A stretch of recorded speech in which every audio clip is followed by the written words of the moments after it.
Then we would cue up John Cena's entrance music, you know, with the and then it would do the. I lost about $5,000 in a month.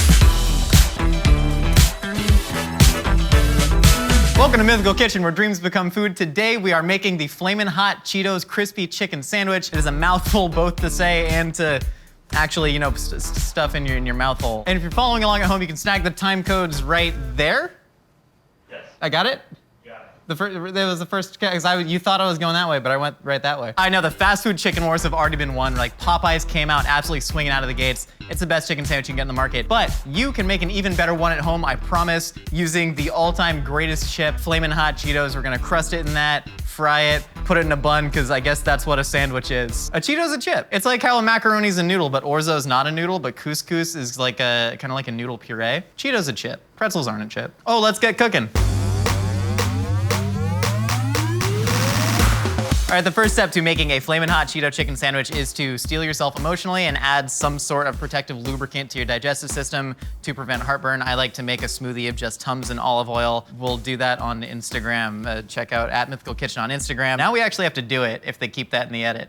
Way to go. First thing you gotta do is you have to beat out your chicken a little bit. So we are just using straight up chicken thighs from the store, and the goal right here is to get them to be roughly even. If you watch the Cook Food Good chicken video, which not many people did, but we're still proud of the work that we do, what I talk about is when a chicken piece, chicken is supposed to be flat many times, often is not. You see is flat here, not so flat here. So we take a crude tool like Homo erectus did, Homo habilis, Nicole's great at Jeopardy, and you beat the crap out of your chicken until it's flat, and then that way you're also gonna get more surface area, so it's gonna cook evenly and also be bigger on your bun. So what we're gonna do, take our plastic wrap, just put it here and there we go. And we're just gonna lay out our chicken right on there. We're just gonna cover it with plastic wrap. Normally you use a Crystal hot sauce bottle, but Red Rooster, it's got a little bit more chili pulp in it, so that makes it a better meat mallet for beating the crap out of your chickens. You gotta attack the thicker parts first and try and get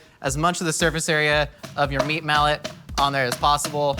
And if you have neighbors that really hate you, once you do this, they will start banging on your ceiling with a broom, and then you go down there and you try to apologize, but it turns out they're just really mean and their grandson doesn't talk to them.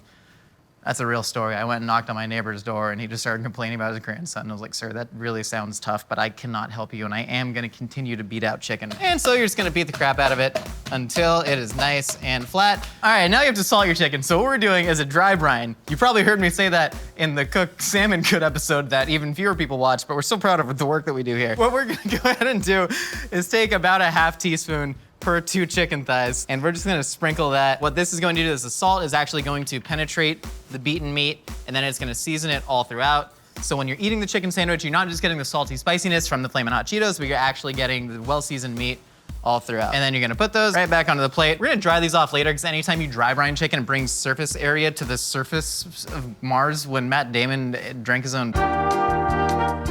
So we're gonna go ahead and we're gonna take our beaten out chicken and we're just gonna pop in the fridge for at least an hour. You can also skip this step. You can skip any of these steps. You don't have to make this at all. Your life can be fully fulfilled and perfectly fine without this sandwich in your life. Let's let it rest for an hour.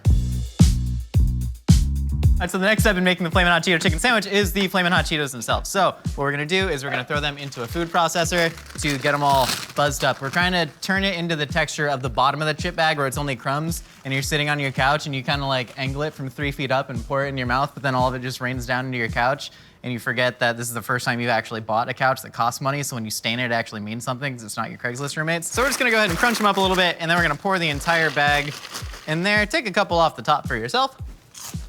It's so good. It's intoxicating. It tastes like middle school. You ever put the Flamin Hot Cheetos in a bagel with cream cheese? Nicole has. Somehow in Southern California, that became the biggest delicacy for middle schoolers, was to take like the Sara Lee bagels that they sold at school, put cream cheese on it, untoasted, smash Flamin Hot Cheetos in there, and it was like a status symbol. So now what we're gonna do is we're gonna add some extra spices in there because Flamin Hot Cheetos, they're not spiced enough for me. So we're gonna take a little bit of garlic powder, but when you're gonna be cutting this with flour and you're gonna add it to the chicken, you're gonna lose a little bit of that spice. So we're gonna take garlic powder, cayenne. We do want this to be extra spicy.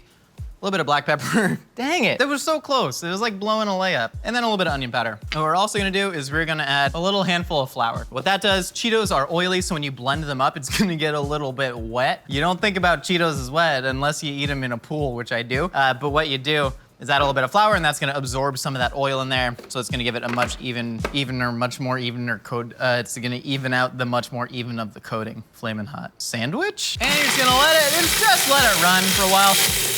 All right, so what you wanna do is leave all your plugged in cooking appliances unattended is what I'm saying. What we have is our chicken that's been salting and dry brining in the fridge for about an hour, and now we have to make a wet, because when you fry chicken, you always wanna go flour, then wet, then Cheetos. I just implied that all chicken is fried in Cheetos, whatever. You know, my last job before Mythical was actually hosting a 1 day a week food pop-up that was all devoted to the Flamin' Hot Cheeto chicken sandwich. It was called Stony Bologna Artisanal Fried Chicken and Chimichangas, but I didn't serve chimichangas. So we're gonna crack 2 eggs into some hot sauce, and then we're just gonna add some milk to that. A lot of people do different methods. If you buttermilk brine your chicken, which is good, but like, honestly, if you're doing a fried chicken sandwich, I like the dry brining method better. When you buttermilk brine, you're saturating that chicken with a whole lot of liquid, and then that is going to steam from the inside and give you a looser coating on it. So I just like to go right into the flour, then into some eggs, milk, and hot sauce. And then you always wanna pat your chicken dry on a towel.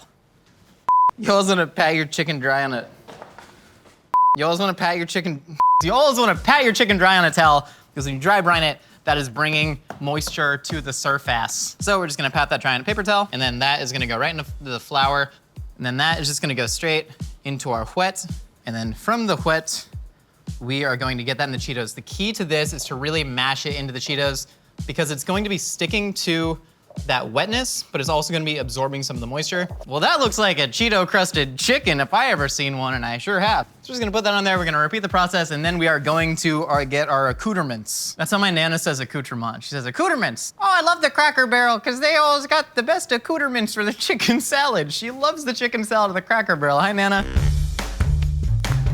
All right, so first we're gonna make a very simple slaw. My favorite format for the fried chicken sandwich is just toasted bun, some sort of pink mayonnaise sauce, which we'll get to, a crunchy slaw, pickles, and chicken. I like it very simple, and yes, I am directly ripping off Howlin' Ray's. Thank you, Johnny Rayzone, for the ideas, and thank you for giving me that Howlin' Ray's decorative skateboard that one time. It's been featured in Mythical Kitchen videos, the ones where we shot in my apartment. Not a ton of people watch them, but we're proud of the work that we did. This is about a quarter head of cabbage. I like using white cabbage. Some people use red cabbage. It's not my favorite for this because red cabbage is a little bit more obtrusive of a cabbage. So what we're gonna do is you're gonna hold the knife against your knuckles and then just try and make razor thin shreds all through that cabbage. Now we're gonna take that and we're gonna add it to our bowl. So now we're gonna take jalapeno. I'm doing a really simple slaw. It's just red onion, jalapeno, also known as green pointies, and some cabbage. And so we're just gonna slice this. I want some nice big chunks in there because like you're working with a lot of spicy food. So what tempers spicy food? More spicy food. And then just toss that in. And then red onion for color and onion. So all I'm gonna do is make one little cut down there. And then again, try and get some like razor thin slices on that. And that's how onions.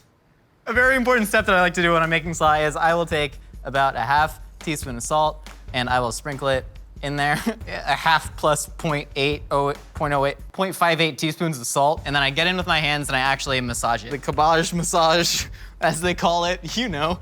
And then we're just gonna take a little bit of olive oil just for that lubricative action. And then we're just gonna toss a little bit of red wine vinegar in there. So now, wow, Josh, what else do you have to do? So what we're gonna go ahead and do is these are pickles. And so we're gonna set those there. So comeback sauce is from Central Mississippi, I believe. It is just another one of those combinations of delicious things to form a pinkish orangish mayonnaise that, again, I've said this enough times, is the best condiment in the world. We are using Zatarain's Creole Mustard. Zatarain's is a company out of Louisiana and they make fantastic products. Zatarain, sponsor us. I sprinkle your Cajun seasoning. When I broke up with my girlfriend, so we're gonna go ahead and add about 1.5 tablespoons of Zatarain's Creole Mustard in there, and then now we got Heinz chili sauce. Heinz chili sauce is a very old school condiment that not a lot of people use. You can honestly use ketchup because it basically is ketchup with a little bit of chili in there. Then we're gonna add a little bit of Worcestershire, shout out Guy Fieri, that's Worcestershire sauce. And then whatever random spices. We got black pepper, onion powder, garlic powder, a little bit of cayenne and paprika, and then give it a nice stir.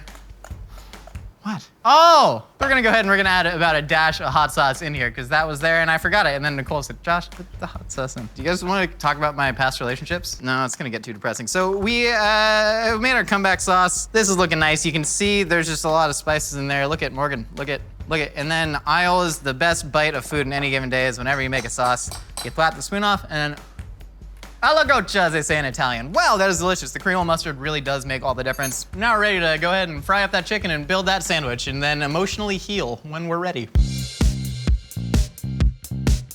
We're gonna start by toasting our bun. So I wanna time this perfectly. The correct ordering of a chicken sandwich, in my opinion, goes toasted bun, sauce, slaw, chicken, pickles, more sauce, toasted bun. That way, the chicken is fully encased with sauce and some sort of crunchy vegetable. You're gonna take any sort of fat you have. I don't even know what this is. Could be olive oil, could be grapeseed oil. We're gonna get the buns just dropped in there, press them in a little bit. I'm only gonna toast one side of them. Untoasted buns are an absolute sin for me. And then we are going to take a chicken and we're gonna drop the chicken. I'm gonna make all these to order just like I did at Stony Bologna, artisanal fried chicken sandwiches and chimichangas, despite not having chimichangas. We're frying this at 325 degrees. We do it for about 4 minutes. I like to fry Cheeto chicken at a lower temperature because when you add the Cheeto as a crust, there's a little bit of sugar in there, there's a little bit of cheddar cheese powder, and so that is actually going to burn a lot easier than if you're just doing a normal flour thing. Also, Cheetos are already technically cooked. So fry it at a bit lower temperature, you're gonna preserve that red color and you're not gonna burn it. Also, when I did the Stony Bologna fried chicken artisanal chimichangas sandwich pop-up, I did something that I called the John Cena lunchbox omakase special for $20, where I bought a bunch of novelty John Cena lunchboxes, and then if someone gave me a $20 bill, I would just take whatever I had, which may have included like tater tots, sauce, slaw, fried chicken, some sort of braised beef, and I would kind of put together a little omakase bento box for them, again in a John Cena lunchbox, and then we would cue up John Cena's entrance music, you know, and then it would do the. I lost about $5,000 in a month. I am a businessman. So I'm just gonna take the buns, I'm gonna pull them. That's a nice little toast. You don't wanna go too crazy on it. While the chicken's frying, I'm gonna take a little bit of that comeback sauce, spread it on both the bottom and the top. Then we're gonna get a little bit of that cabbage and then make a nice little nest. I like the hot chicken to sit on the cold cabbage. It eventually will reach thermal equilibrium at some point in your mouth. And then I'm gonna put pickles 3. I put pickles 3 atop the top bun, and these are any pickles, is what kind of pickles these are. All right, so our chicken is done.